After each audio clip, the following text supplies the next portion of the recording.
Today we have a 2012 Acura TL. We're replacing the rear brakes and rotors, so let's get that rear wheel off and get started. Okay guys, so first thing we're going to do with the number 10, we're going to open the bleeder valve. And instead of using a brake caliper tool, since I'm replacing the rotor and the pads, I'm just going to stick a pry bar in here and just push it forward to reset the piston on the caliper.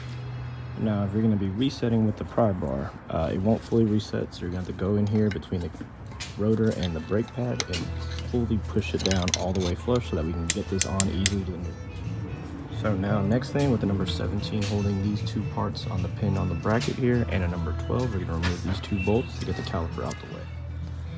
Now with the caliper out the way, with the number 17, we're going to remove two bolts here to get this bracket out the way, and then with the Phillip head and our impact hammer tool, we're going to remove these two bolts here to get this rotor off.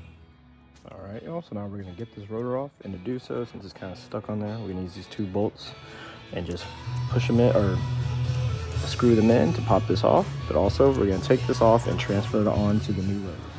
Alright, new rotor's installed. Now before we put this bracket on, we're going to take these pins out and grease them up, and then we're going to install our new brake pads and install this bracket back on. Alright y'all, so I went ahead and jumped the gun, just went ahead and installed the caliper as well. The two 12s, this 217s holding the bracket, grease these up, and that's pretty much it. We're all done. So thanks for watching. Please like, subscribe, more videos to come.